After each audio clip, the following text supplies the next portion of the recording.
Hi everyone, welcome to our channel. தனிமையில் இனிமை. தனிமை அப்படின்னா எல்லாத்தையும் விட்டுட்டு தனியாக சந்தோஷமாக இருக்கிறது இல்லைங்க. தனிமையில் நாம் நம்ம கூட இருக்கிறது. என்ன புரியலையா? சரி வாங்க வீடியோக்குள்ளே போகலாம். நாம் இப்போது பிஸியான உலகத்தில் வாழ்ந்துட்டுருக்கோம். பல பிரச்சனைகள் வந்து போகுது. என்னடா வாழ்க்கை அப்படின்னு ஒரு கட்டத்தில் நாமளே யோசிக்க ஆரம்பிச்சிடுறோம்.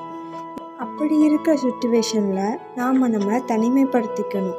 அதாவது டெய்லி 10லேருந்து 20 நிமிஷம் நம்மளோட ரிலேஷன்ஷிப்பு, மொபைலு, டிவி, நம்மளோட கஷ்டங்கள், கவலை எல்லாத்தையும் தூக்கி ஓரமாக வச்சுட்டு கண்ணை மூடி உட்காந்து ஒரு டீப் பிரெத் எடுத்துட்டு நம்மளோட மனசுக்கிட்ட பேசணும். அப்படி பேசும்போது நம்மளோட மனசு நம்மக்கிட்ட பேசும், கண்டிப்பாக பேசும். ஸோ சொல்யூஷன் கிடைக்காத ப்ராப்ளமுக்கு கூட கண்டிப்பாக ஒரு சொல்யூஷன் கிடைக்கும். கண்டிப்பாக இதை நாம் டீப்பாக யோசிக்கணும். இப்படி தனிமையில் இனிமை காணாத பர்சன்ஸ் தான் டென்ஷன், டிப்ரெஷன் அப்படின்னு மனநோயாளியாக ஆகுறாங்க.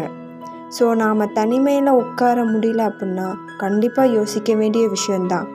So just do it, be alone sometimes. அதுக்கப்புறம் நடக்கிற மேஜிக்கல் லைஃப்பை பாருங்கள். நான் போடுற வீடியோஸ் உங்களுக்கு பிடிச்சிருந்தா ஷேர் பண்ணுங்கள், சப்ஸ்கிரைப் பண்ணுங்கள், கமெண்ட் பண்ணுங்கள், கூடவே பெல் ஐக்கானை கிளிக் பண்ணிக்கோங்க. பாய், நெக்ஸ்ட் வீடியோவில் பார்க்கலாம்.